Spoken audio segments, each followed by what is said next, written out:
Hi, good evening. My name is Ken Smith. I write about the arts for the Financial Times of London, also Opera Magazine, also many other places.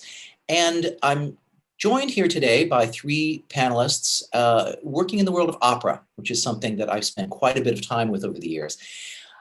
But I have to say this year has been probably the strangest year I've ever had with opera. I've actually not been in Hong Kong. I've been in the United States for this entire calendar year. Or I should say for the past 12 months. I've had a lot of time to go through stuff that I've had, my files, stuff I've written, stuff that was from magazines and newspapers. And I've come across a stack of things that mostly from the New York Times, not entirely from the New York Times, talking about the death of opera. Now, these are articles from the 80s and the 1990s. And I have to say, because we're all here tonight, that rumors of opera's death have been greatly exaggerated. But it's also safe to say that those descriptions of opera in the 80s and 90s have absolutely no connection to how I spend my nights at the opera and what I've seen on stage and what the three of you have actually brought to the stage in the past years and sometimes decades. Even in the 1980s, those articles, it was very clear that people would talk about their mission as an opera company being to preserve, and that note the word preserve, the musical repertory, the stage works of the 18th and 19th century, basically from Mozart to Puccini. Now, I came to New York and I fell in love with New York City Opera, even before I moved to New York, actually, because they had young singers, they had theatrically charged productions, they had new and neglected works that you wouldn't hear anywhere else. But when that company filed for bankruptcy back in 2013, one of the common observations was that there was no place for City Opera because there were dozens of other companies doing that, the same kind of thing. So I went back and I tabulated how many companies reached out to me, how many people sent me press releases. And I counted 30 opera companies in New York City alone. And those were just the companies that did full seasons, not specialized performances, not conservatories, not other places.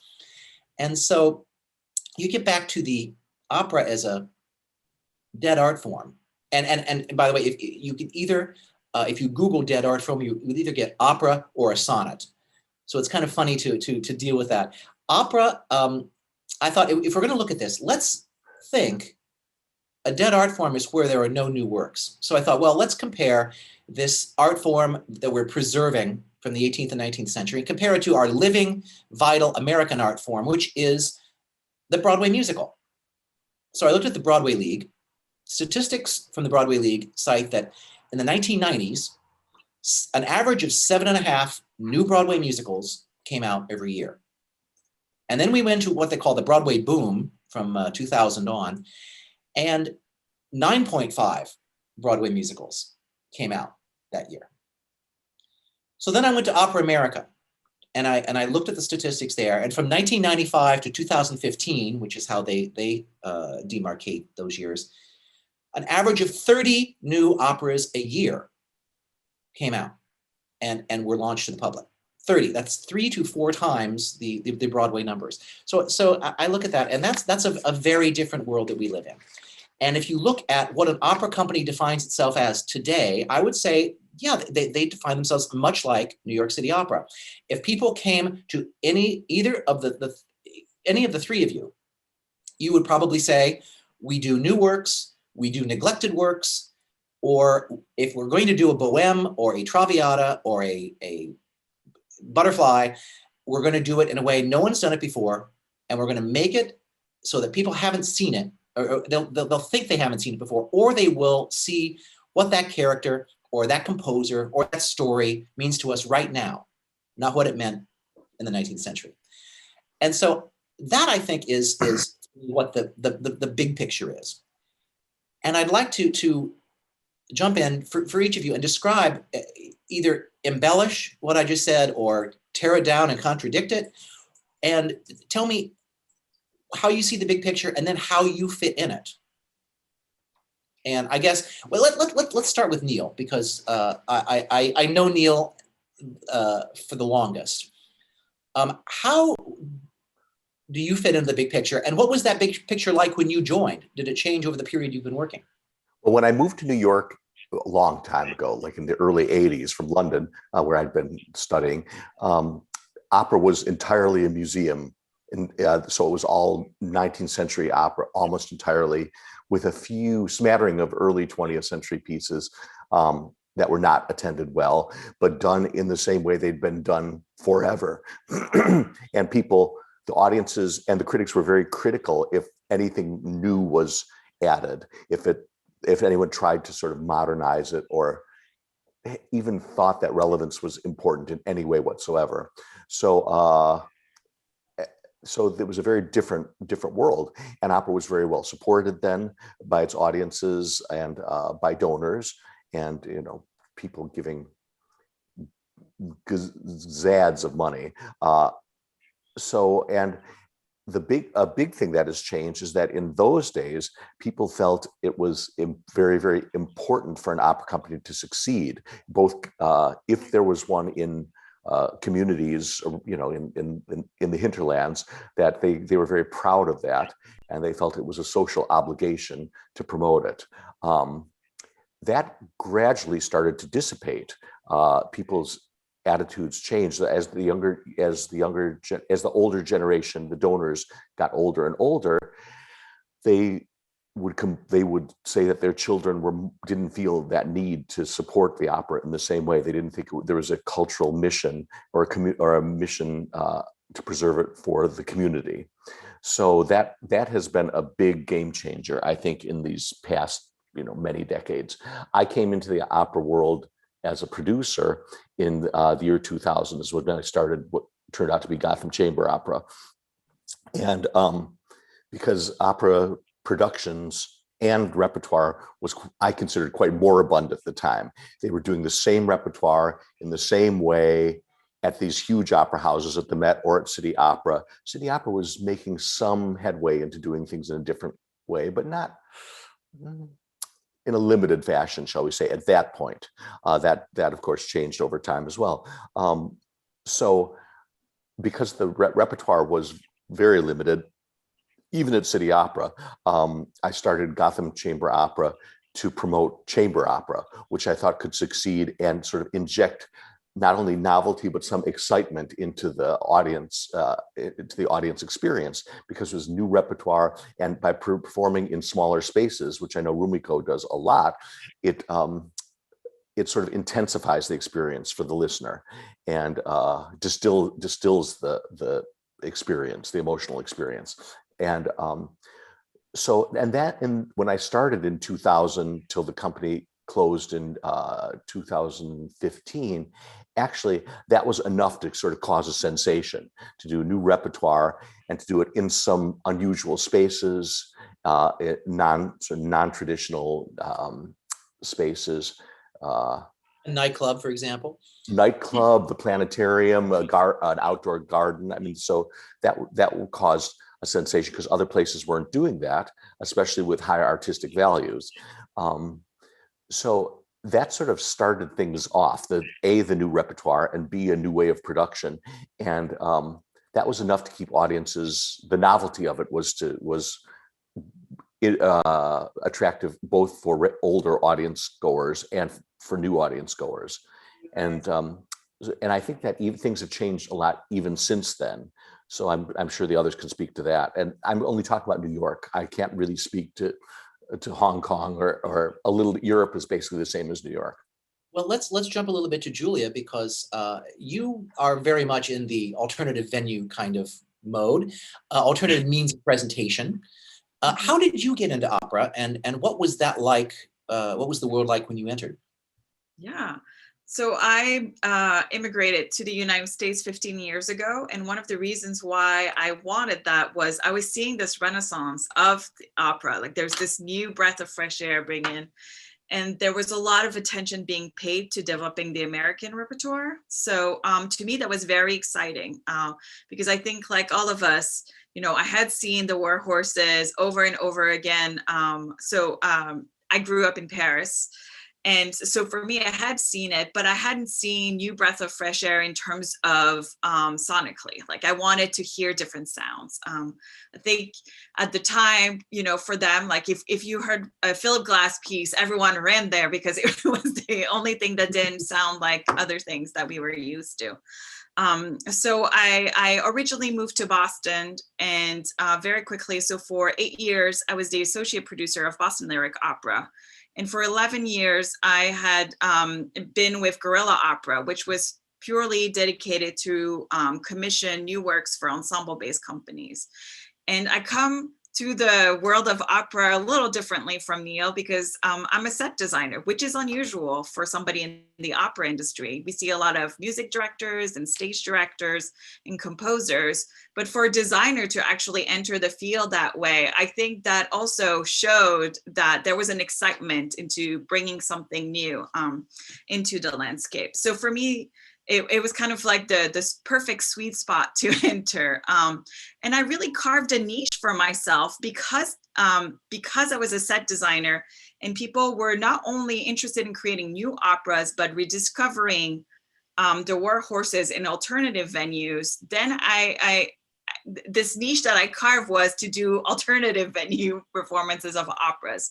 So what it does is it really brings in the audience, and they kind of have to let go of their comfort zone in the sense of, I know exactly in Traviata, it will happen at this point and the staging will look like this. Well, when you're in a warehouse, all of a sudden you're more open to these possibilities. And I think the audience is more willing to go on this adventure with you. So to me, that was absolutely exciting. Obviously, we want the best sound. So it's a lot of all of a sudden working with acousticians.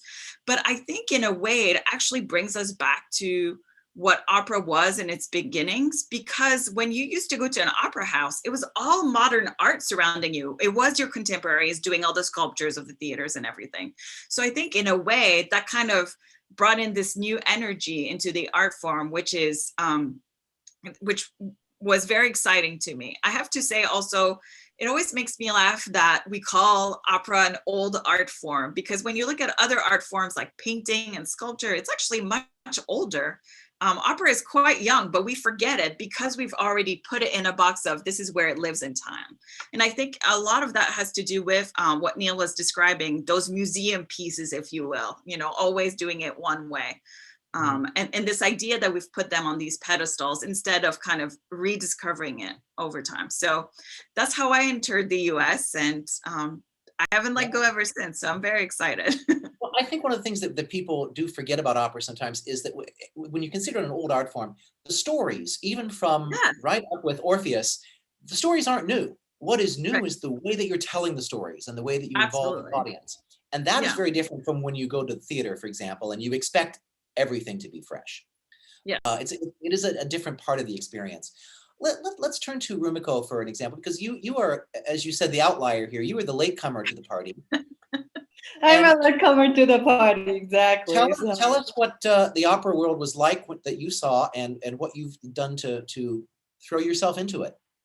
Right. So when I first entered the world of opera as an opera fan, so about 17 years ago, I was still in Tokyo. I happened to go to New York on a business trip, and 1 week, free weekend, I went to Met, so La Boheme, and then, wow, I couldn't just stand up.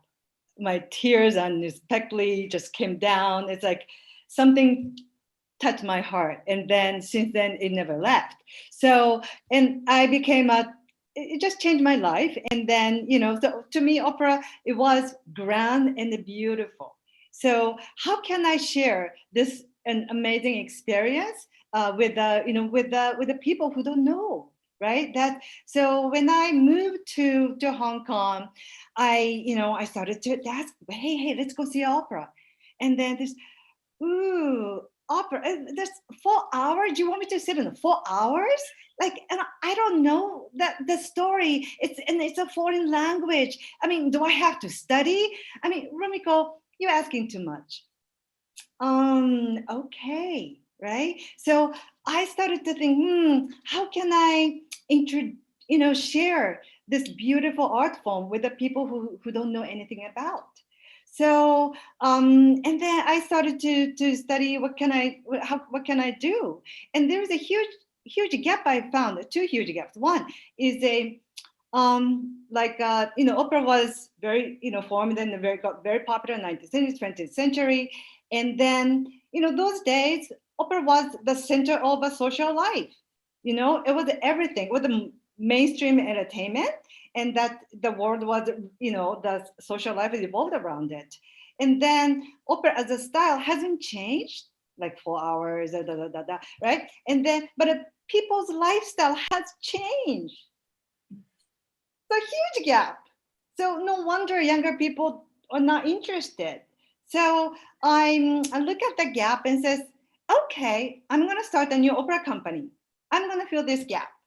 So we're gonna focus on the theme and then make it 90 minutes, like commercial movie length.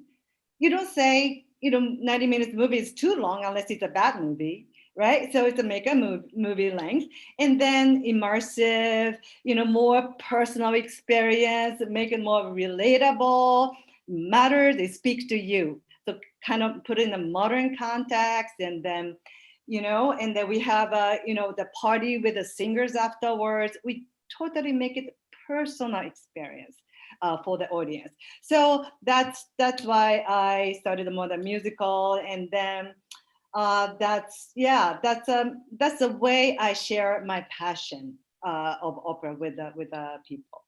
Yeah. Well, one of the themes that has come through of what everyone has said here, we talk about how, in the big picture, opera is a seed that you plant in the soil. And in terms of the repertory, yes, it might have been an Italian seed originally, but when you plant it in Germany, it comes out with an entirely different product. In France, an entirely different product. In America, certainly an entirely different product. It resembles the soil it's planted in to a large degree. Well, when we talk about what we're doing now, it's not just the composition and the performers, you also have the audience to consider. It's sort of a three-way street here, if you will. And when you perform the same production in Houston or, Toulouse, it's not the same production. I mean, it becomes different simply because of the audience dynamic. So can you guys talk a little bit about, for Neal, what's the difference between, say, a production of Bohème in New York, maybe even the same production in Italy and New York? And Julia, when we between, say, Boston and Columbus, Ohio, where you're now based. Rumiko, what's your experience between Hong Kong and New York? Your operatic experience, based on the audience around you and what needs to happen to communicate that to different groups of people. Well, I would So say, if you want to start with Neal. me, the European culture is not so different than the New York culture as far as opera going goes. So the big difference, of course, is that if we're talking about Italian opera, the Italians speak Italian and the Americans do not. So that's going to be the huge difference. Also, the Italians consider that part of their culture. It's their heritage. So they've grown up with it. They understand it. It's part of it. And I would say that most of them really love it. They're at least prideful of it. Whereas in the United States, there's no sense of that whatsoever. But I think culturally and the way people experience music and what they listen to is not so different in Europe than it is in the United States. So if we're doing a Bohème, I don't think there's going to be a huge difference in audience perception, if that's what you mean. Well, it is a different experience because, as you said, for one thing, they're speaking and they're perceiving something in their native language. That's already a big, and there's a cultural affinity, for example, that if they reversed, how would a Broadway musical play in Rome? You have a different sense and a different relationship to the art form. Mm-hmm. Yes, super titles, of course, made everything. That was a huge game changer. I think was that around the years 2000-ish. I'm not sure when they.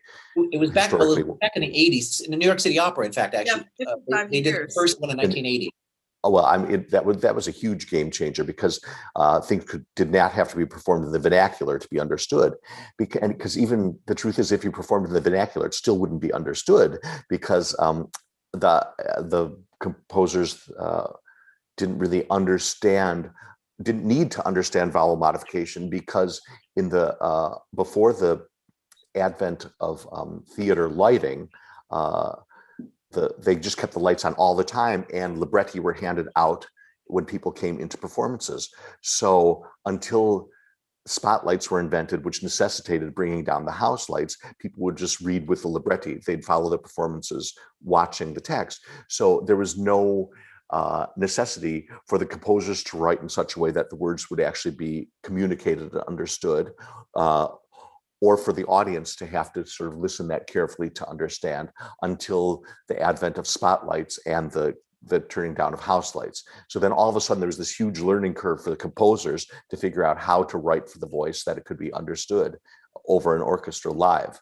So there's that issue. But so super titles sort of got rid of that problem, that challenge, because you can understand the words just by seeing them, and it's something fabulous. I think it's been the best thing for opera.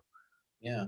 Well, Julia, what is the difference between opera that you saw, growing up basically in Europe, and what you see here? And is there a difference, as Neal was saying, and I grew up outside Columbus, so I remember what the civic pride used to be like. Now, it's not really pride about the opera. They want to see a show. Yes. So what does it take to make that happen and to get that audience? Yeah, you bring up a really good point, because I think it's not just a location, but it's a generational thing. And I'm not a millennial, but from all the studies we read about millennials, and talking with them, they really just want an event to attend. So from start to finish, they want an experience. They don't just want to sit in the dark, see a show, and then go home. For them, that's not satisfying. So it's, growing the relationship with the opera companies, with the artists, and also when you come to the actual performances, what is that experience like? How are you welcome? So audience experience is a huge component of how you actually get to receive this, also how you communicate it. So there's a lot of attention being spent from opera companies and how to develop and articulate that. There's something we keep hearing, right? Which is like 75% of the workforce in 5 years are going to be millennials. So it's no longer an audience that we can ignore. because they're going to be a huge source of or revenue as well. And it's also teaching them donor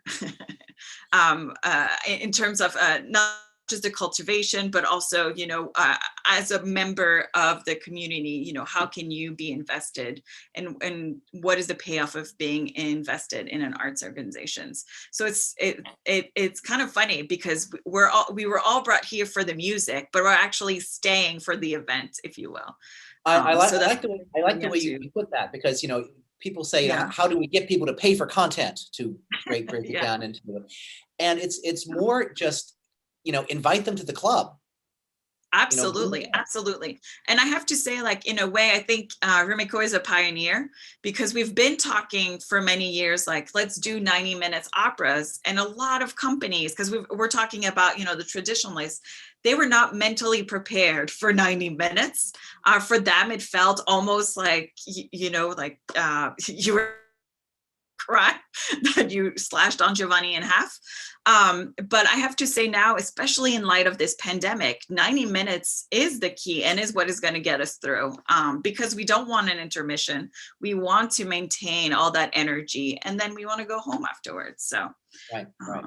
absolutely. Well, certainly some business models are going to change. If you can't sell Yes. champagne at the intermission, Yes. they have to get different ways to make this happen. So Rumiko, you know, tell us a little bit about Hong Kong, because you already talked about how friends that you had, acquaintances that you had, view the opera very differently. And yes, that 90-minute time slot was very important. What kinds of things do you need in Hong Kong to make things resonate there? I think that how can we make it interesting, right? Make it attractive for people who wanted to come. So 90 minutes is a good format, and also like immersive experience, personal. And then we make sure you don't have to, you can, but you don't have to study in advance. We give you a pre-opera, a little bit of a prep talk. So we can give you a background to enjoy it. So it's like we're, because the opera history in Hong Kong is it's not really there. People don't have much knowledge about it. I mean, it's new relatively, right? So, for instance, when we did La Traviata, we even gotta, explain a little what Violetta's profession. It's a courtesan. But what is a courtesan? We have to tell them. It's like it's like a Lady Gaga now. But in a it's more of a, but not like a spotlight, but kind of underground Lady Gaga. But everybody knows, and she's a star. So that kind of thing, even helpful. So people don't feel intimidated walking in, not understanding what it is. It's okay. We welcome anyone. And the interesting thing is, we do very differently 90 minutes. We got to focus on some theme. So we change a little bit here and there to make it sense and to make it, present something, of course, to make sense in 90 minutes. We bring our own creativity. So the real opera people, like aficionado, is that what you call, like, that the real especially passionate people, they found it's quite amazing. It's just different. They never seen opera singers singing in front of them, and then it's a different experience. So. Well, I have to say, one of the things, when you say it, a different experience, one of the things that I think is actually very effective is you did not call it Tosca. You called it the Kiss of Tosca. And when they come in, people are already expecting, even the aficionados are expecting to see a theatrical experience that has a lot of Puccini's music, but they can walk out at the end of the night not having all these images of 100 years of recorded history of that show to compete with. Right. that piece is living right there in the moment, and you've changed the perception just by calling it the Kiss of Tosca.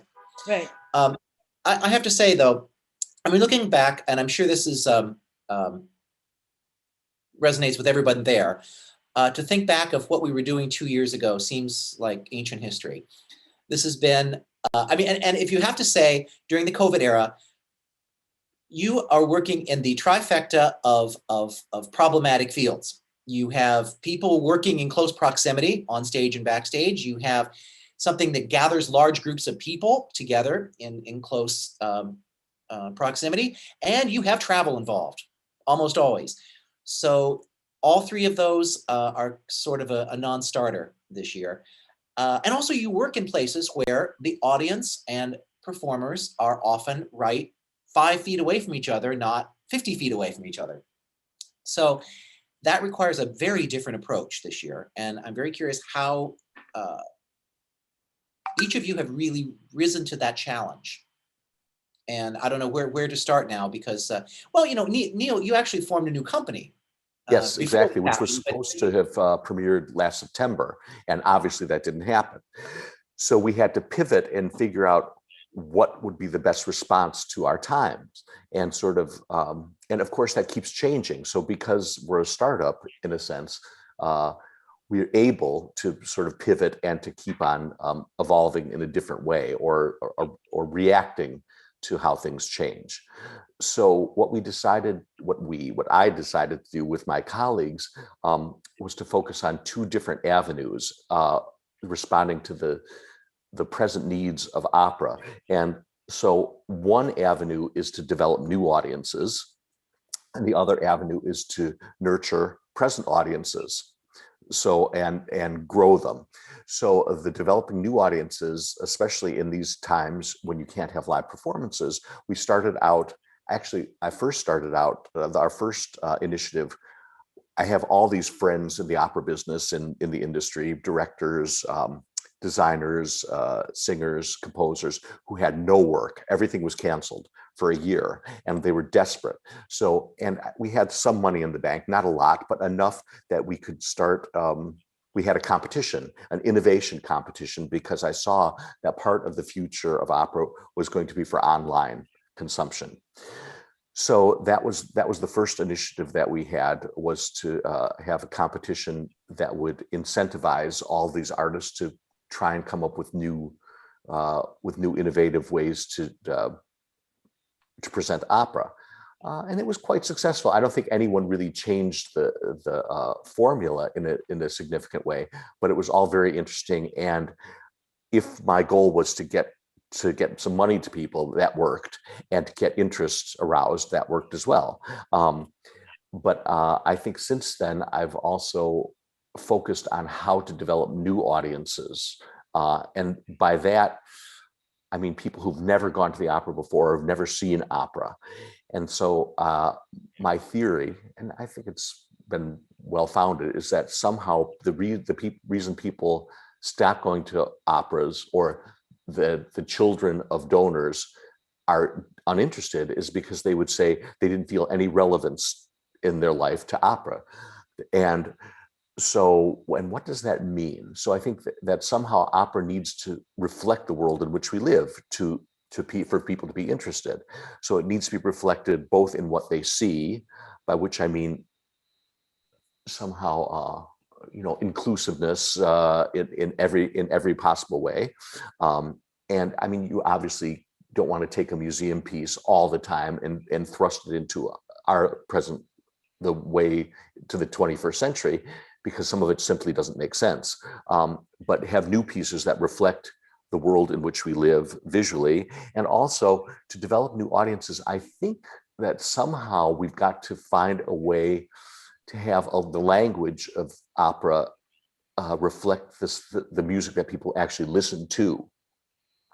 So therefore, I've started a whole series of commissions of popular musicians, singer-songwriters, writing something that they consider operatic, whatever that means. I mean, it's a challenge, and I think some of it's bound to fail, and some of it might bear some fruit. I think it's too soon to say. So I've got a commission this is for micro opera, video micro operas, I'm calling them. So especially as Rumiko said, people don't want 90 minutes. So the sweet spot is 20 minutes is what I'm asking for. So I've got some people doing things as little as 7 minutes or as much as 35, but I'm asking for around 20 minutes. So of something that these people consider operatic. So I've got a commission from a rhythm and blues composer, singer-songwriter, a rock and roll songwriter, a metal songwriter, singer-songwriter, and I'm now looking at a bluegrass. So all these different genres to see how this can speak to opera, and can it?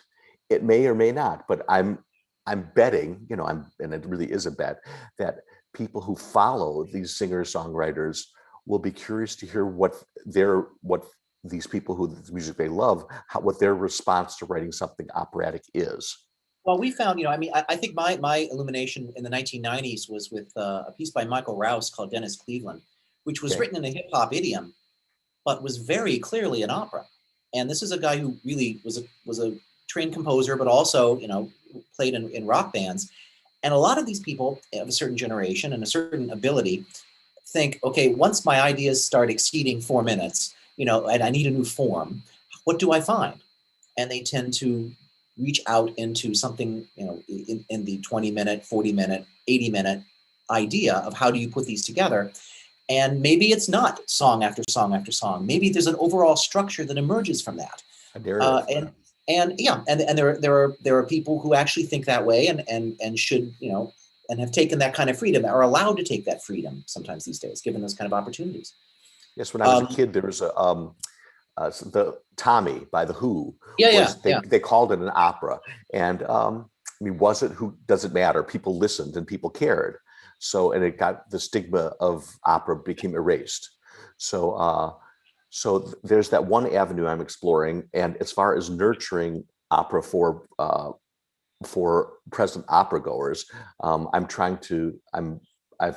programming 4 operas that are basically that are interesting and, I won't say sexy, but attractive in various ways, and that represent cultural inclusivity in different ways, so that, but with high musical and artistic values, so that present opera goers will feel that there's some sort of novelty that, and also because I have a reputation for high musical values, so that they'll feel safe coming to something that I'm presenting, that they know they might not like it, but they'll know it'll be done well.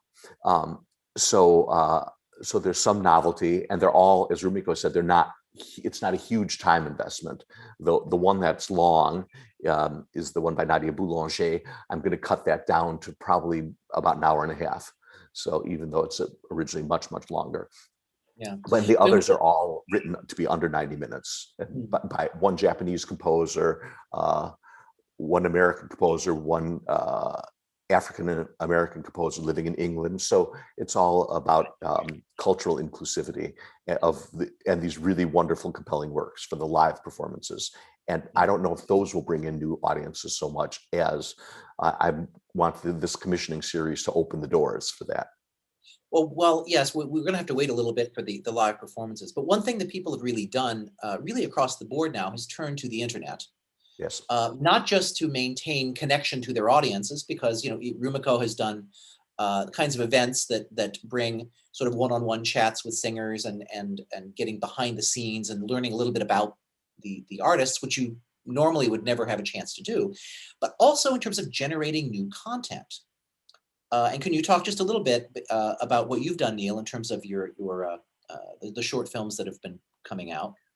Well, we've got plenty of new content in different aspects. There have been interviews that I've done with composers and with singers and with directors, and that's really the educational aspect of it. It's mostly focused on singers learning about the audition process, things, sort of demystification of the industry, both for singers and for avid opera goers. But then the first of our series of commissions, I decided to go to a standard classical opera composer. So I went to Nico Bewley, who's a good friend who I've commissioned before, and asked him to come up with something that could make a virtue of the necessity of actually having it designed for home viewing and also with the isolated singers. So how do you do that? So so this opera is available on our website. It's called The Glitch. It's a 22-minute opera that is basically a conversation of two people in isolation. And it was conceived in isolation, performed very, very far distanced, but with me, it's for piano and two singers. And so it was produced in a way that actually people could be distanced. So I conducted the pianist remotely. The pianist was in Brooklyn, I was in Manhattan, and that was, but we had a low latency platform where it could be synced up, and that was given to the singers who practiced with it, and I coached them on it. And then to record it, we had a theater downtown that they were very far distanced, but they each were watching and listening to this video of the accompaniment and of me conducting it simultaneously, and actually had the experience of being able to sing to each other safely from a very long distance. But it was an opera. The theme of it is people in isolation. So it's a woman in prison being visited by her husband for the first time. So in essence, if it were done realistically, there would have been a plexiglass separation between them. But everything, the way in which we've been living, we're all separated, and it might not be plexiglass, but we're all in isolation somehow, trying to find a way to connect. So I think that this thematically was quite brilliant. So people can find The Glitch on the Catapult Opera website? Right, that's all, catapultopera.org. Great, great. Well, I want to turn now to Rumiko and Julia, who have been cooking up all sorts of strange things. And one particular production that they've been filming that turns out to be, I think, one of the more adventurous and ambitious pieces that's come out of that. Who wants to speak about that? Rumiko, would you like to start by introducing this? Oh, definitely. So we are producing a La Bohème opera film, again, 90 minutes, and then set in the current time, New York. So we wanted to make an opera film that reach out to people who love the opera, who miss La Bohème live performance, but also who went to see Rent, and then who loved Moulin Rouge, musical and movie. I mean, we want to reach out to the people who enjoy our film as an entertainment art. And we wanted to reach out to younger audience, and then we wanted to resonate to their lives as well.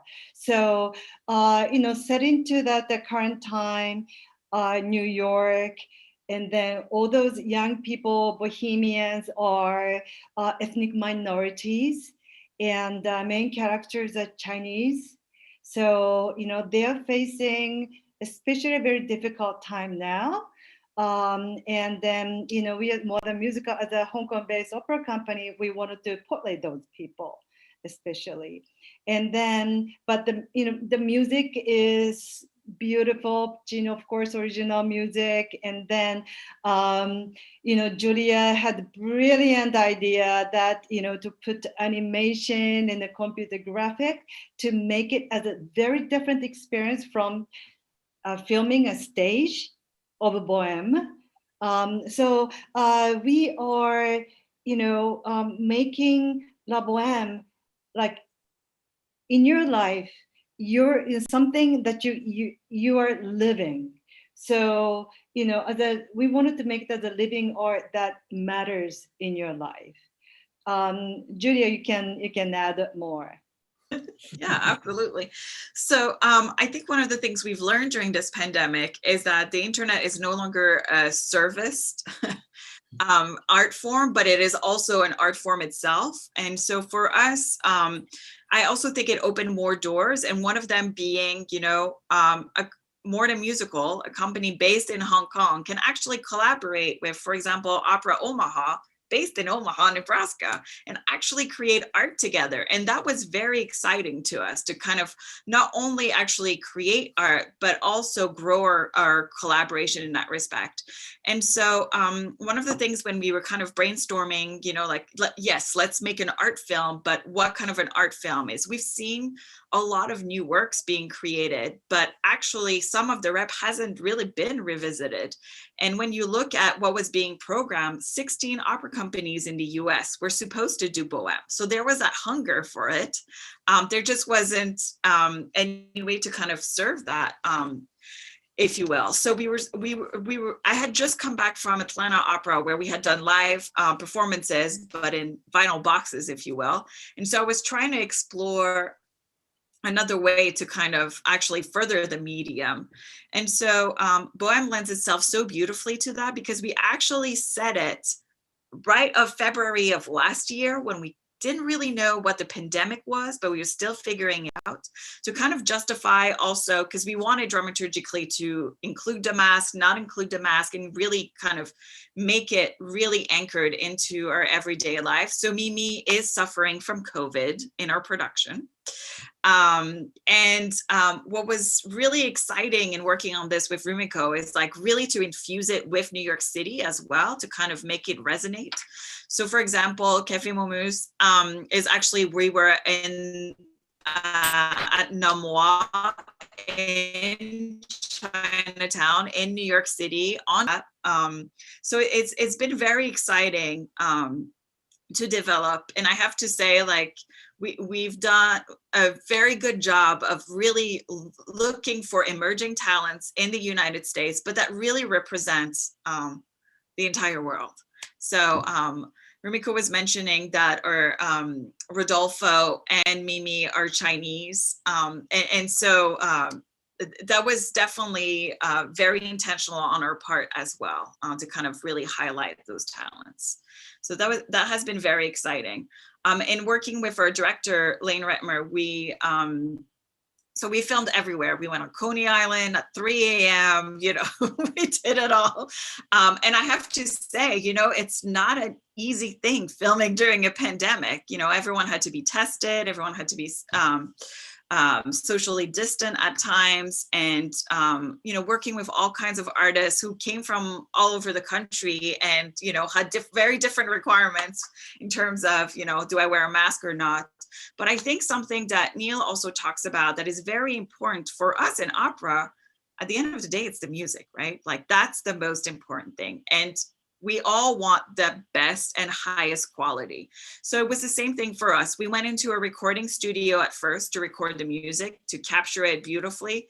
And then we actually shot the film. And what that allowed us to do is that people could be closer, because they weren't singing full force, which we know you have to be 50 feet apart for. And so we really wanted to create that intimacy between our performers. And, we were a team of 35. And I have to say, we were very good about the protocol, because nobody actually got COVID during the process. So that's also now a huge achievement, right? Yeah. Something we never thought we would be on our list of goals. So it seems like all of our goals have been to make some new content for the internet that's specifically internet centric, that makes a virtue of necessity, rather than formerly all we saw of opera was archived videos of live performances where you watched and you thought, oh, how come I wasn't at the performance? So this is actually something different. It's a very, very particular subset of the even the opera on film genre, right? Which stems out of the new film genre. Yeah, but that's why I'm calling it art films. Yeah, exactly. Now, Julia, how much experience had you had in film and video before you jumped into this project? So in my first life, I did a lot of television and film for 4.5 years. So it was kind of nice to reconnect with that in that respect. But for me, it was more kind of, necessity generates creativity. And I knew bringing on Lane, that would be a perfect project to work with. I had done another project with her with Guerrilla Opera, where it was a very short film, and I really liked her style. And she came up with a beautiful pitch book that we reviewed, Rumiko and I, and we were very inspired, and we took the plunge, if you will.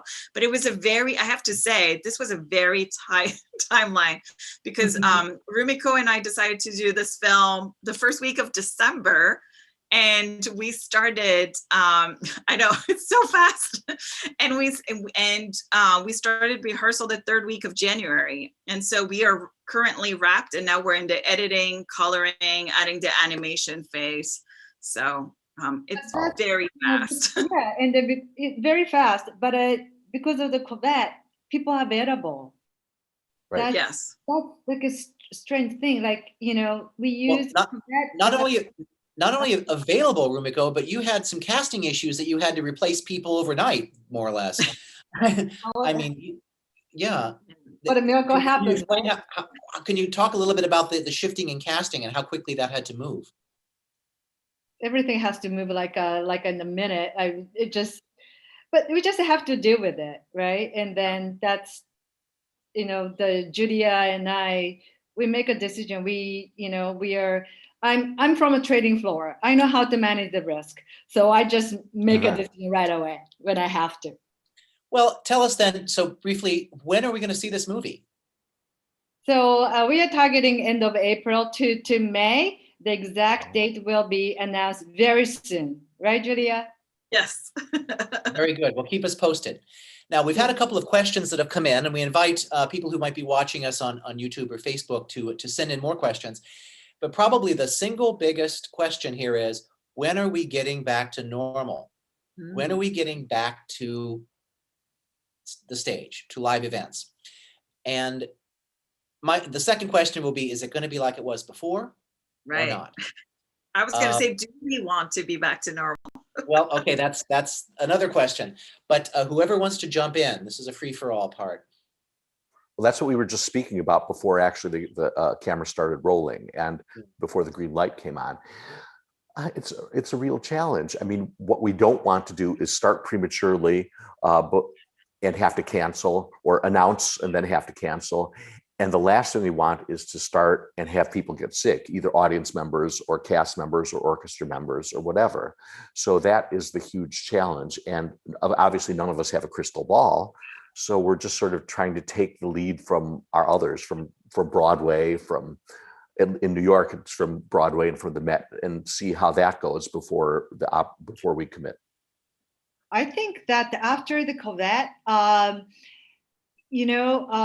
people are still very careful, I think. And then, so possibly other style of opera, may emerge to fit in the situation, like no chorus, no orchestra, but smaller ensemble, smaller cast, like I said, 90 minutes, right? Because less, less time to spend, and then, the smaller number. So those are the things. I don't mean to advertise us all the time, but that's something that we focus, and then those format may get the more popular, and then film, right? I think that's going to become one of the major genre for opera. So I think that even the after the COVID, I think it takes time to go like full capacity, full, staging or at the Grand Theater. But I think the Hong Kong, the theater started, but it still have a capacity. We have to wait for the situation will improve. I don't know about the States that Julia and Neal would know better. Well, I'll sorry to interrupt, Julia. I'll hand it over to you in just a second. But I think there are two different aspects here. First of all, as we all know, opera goers tend to skew older.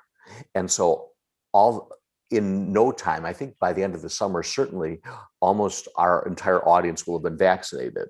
So therefore, they'll feel safe to go into the theater unless some of these new variants have taken over. And that's the big unless, that's the big thing that we don't really know about, that would make people feel unsafe. The singers are always younger. And so that's a whole different situation, but they're so eager to get back. They're willing to sacrifice, or at least sacrifice is the wrong word. They're to bet on their health just to get out there and perform and to make some money and to support their families and all. there's other things. So there's that aspect of it. But I think so people will feel safe to go and will be willing to rehearse soon. I think now that the vaccinations are taking place in a big way in the United States. The other aspect, which Rumiko has sort of alluded to, is that in this past year, a lot of people have decided that they like staying home and they like watching opera on the internet. And what I think my prediction is that once the theaters open, there's going to be a huge demand. People are going to go back to the theater like crazy and are going to be really happy to be there. But I think before long, things will get back to what they had been, and people will realize what they like about staying home. They like to not have to spend $300 on a ticket. They like to not have to get up to get home at midnight or 1 a.m. and then get up at 7 to go to work. They like not having to pay a babysitter. So all of these things, they'll remember once they get back to the theater. The things that were the negatives then will still exist, but at first there's going to be huge opportunities for singers and directors and companies. And then our challenge as producers is going to be to somehow make it seem like an essential part of our audience's lives. Well, I'm full of hope. I think because I think we've discovered a hybrid model. So I think going back to the opera means there's going to be live performances, but there's going to also be live stream performances, and there's going to be art films. So for me, I think it's kind of, we've just evolved into a new medium. I think, Ken, I used this example with you recently, but we were talking about when, you know, we first started to air baseball on TV, and people were like, no one's going to go back to seeing baseball live. And what it actually did is it grew the hunger for the medium, so that when people went to see it live, they felt it was special, but they also knew they could experience it remotely, which I think is really exciting. Something that was very important to Rumiko and I was, if we weren't safe rehearsing and filming it, then we shouldn't be making the film. So I think, like, and it's the same way, right? If our audience isn't safe, if we're not safe in the rehearsal hall, we can't be back. I think now we've developed enough protocols. We have a really good sense of what it takes. And now it just becomes a conversation, and being really, what's important is transparency with our audience. So, you know, you will have to wear a mask, you will have to, you know, sanitize your seats. It's kind of like getting on a plane. So I think we're very close. It's just not our old normal. I think there's a lot of companies that are already planning on performing in April, May. But it'll just feel a little different, and it becomes a conversation with yourself as a patron, you know, like, do I want to go see it live? Do I want to experience it at home? But to me, I'm full of hope. Right, and outdoors, as Neal said. And outdoors is going to be very big this summer. Another question that came up was, do you think that this new genre has the same power as a live performance? And I don't think it's an either or situation. As you said, Julia, it is a hybrid model where if you can't make the show, you don't feel bad anymore that you didn't make the show. When it gets archived, you'll take a look and see what you missed, and hopefully be able to work something out in the future. I have to say, like, from like when the Met started streaming all their content for free, I was very scared, because I was like, oh, wow, all these opera companies, you know, they're going to have to compete with that. But what it actually did is it grew the market 30%, because people who thought there wasn't a space for them, they all of a sudden had access to all these operas. So now they're watching the Met Carmen, and then when they go see it, for example, in Atlanta, they'll be like, oh, now I know the story, I get to experience it differently. So in a way, I think that was a very generous thing. It made me very nervous the first few months, because you know, giving art for free always sets a precedent. But I think, you know, now that people have experienced it, they've also realized there's space for them and that it excites them. So that, to me, that's also very beautiful. Yeah, I think we've just experienced a very compressed view of what opera companies around the country felt when the Met started doing its HD telecasts into local theaters. Is there a space? Are you going to compete with you know, our Netrebko with your little opera company over here? It turns out to be, well, yes, you can, but but you're not doing the same things. Right. I think it's when you try to do the same thing, that's when you're setting fail. yourself to fail. Right. So we have a couple of minutes left. Why don't we just sort of sum up, what will the opera, bring out your crystal balls and tell us what opera of the future will be like? All right. Neal, Julia, Rumiko?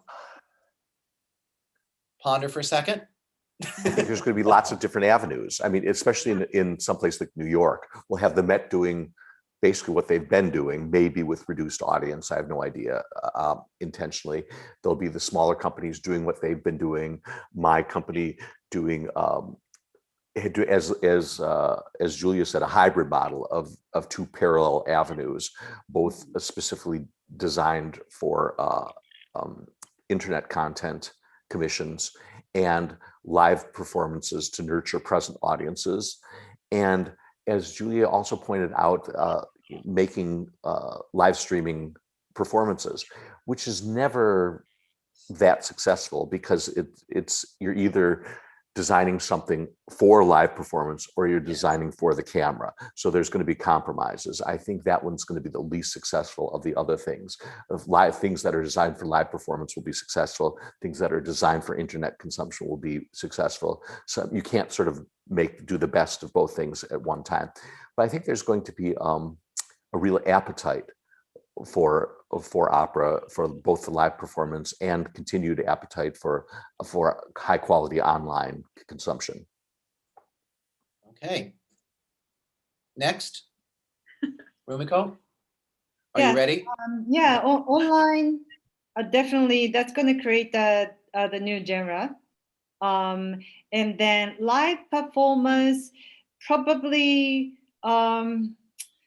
more smaller, accessible type will emerge as a more of a mainstream.